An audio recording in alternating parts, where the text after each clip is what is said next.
Hey guys, Coach Janine at Whole Body Health. Today I want to talk a little bit about sciatica, literally a pain in the butt. If you've ever heard or if you've ever had sciatica before, you know exactly what I'm talking about. So there's many different ways to address sciatica. Today I'm going to give you 3 great ways to release some of the musculature in the hips and the glutes, which a lot of times is what is pinching that sciatic nerve and causing some of that pain. It's not always the exact reason, but this is a good way to release some of those muscles to find out if this is where it's coming from or not. A couple ways to give you some almost instant relief. So I've got some toys here to play with. So the first one I'm going to show you is a glute release. So I've got 3 different things. Actually, let's use these 2 here. So I've got a tennis ball and a lacrosse ball. Today I'm going to start with the tennis ball. Okay, it's a little squishier versus a lacrosse ball, which is a little harder. So the tennis ball is going to provide a little less pinpoint pressure, so a little less intense. So for this stretch, I'm going to grab a yoga block. So you can grab a pillow. You just want something that's going to elevate your leg a little bit, something you can rest against. So a pillow about 6 inches tall would be fine. Something to where like your leg is not totally on the ground, but it's not in this position either. So we're going to lay on the ground. I'm going to put that block right underneath that leg. So the tennis ball or lacrosse ball, whichever poison you're going to use today, is going to go right underneath the glute. So I'm going to lay over on top of that glute. I'm going to relax that knee on the block or on the pillow, and I'm just going to push into the glute. Now I can use my other foot here to kind of release some of the pressure on this leg here if I need to, but I want to try to relax into that glute, relax into those hip muscles, those glute muscles, to try to get things to let go of pinching that sciatic nerve. From here, we're just going to find those tender spots. I'm going to kind of roll around a little bit, nice and slow, just kind of searching that whole area. When I find a spot, I'm going to just lay on that spot and hold it. So we've got about 30 seconds to 2 minutes. Nice big deep breaths. You don't want to hold your breath. When you hold your breath, you increase that tension back there, and then things aren't going to release as quick. So try to relax that hip and that leg. Try to relax into it and breathe.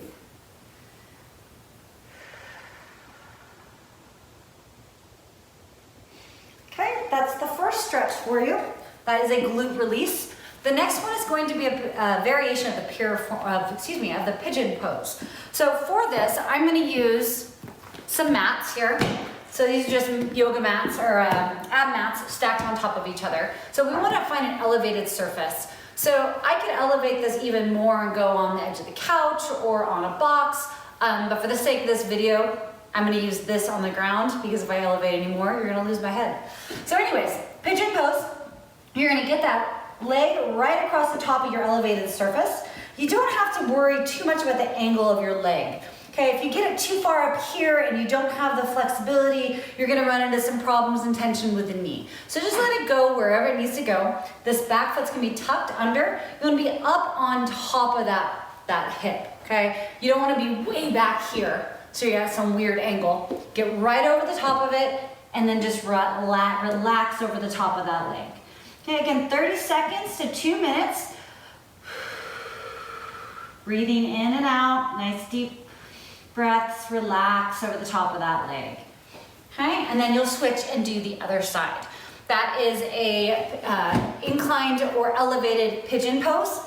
Okay, and then the last one we're going to use, this is my favorite one because it makes the biggest change in the way my hips and my low back feel. So we're going to address the QL, which these muscles right in here. Okay, so right over the top of the pelvis, they're kind of in a triangle, kind of a fan shape pattern or shape on your back. So I'm going to take this ball here. This is my double peanut. It is my ultimate favorite ball. If you do not have one of these, I highly suggest either buying one like this that's already put together, or you can take 2 lacrosse balls, you can tape them up, you can also put them in a sock so it keeps them together and tie the end of the sock. Either way, this is a great tool to use. Okay, for this, I'm going to put it right on my lower back. Okay, I'll start just above those hip bones. We don't want to be on the bony structures. The way this ball is configured here, you've got this groove right in the middle. So that's where my spine is going to sit. So it's not going to actually be on my spine, which would be super uncomfortable. So I'm going to take this ball, I'm gonna lay back across the ball, position it. I'm gonna bring my heels up towards my butt. That way I can relieve some of the tension or the pressure on those balls by pushing through my heels on the floor. And then from there, I'm just gonna roll the ball up. I don't have to go very far until I find a nice tight area, tender spot, and then I'm gonna hang out here. Again, using my breath to relax into the ball.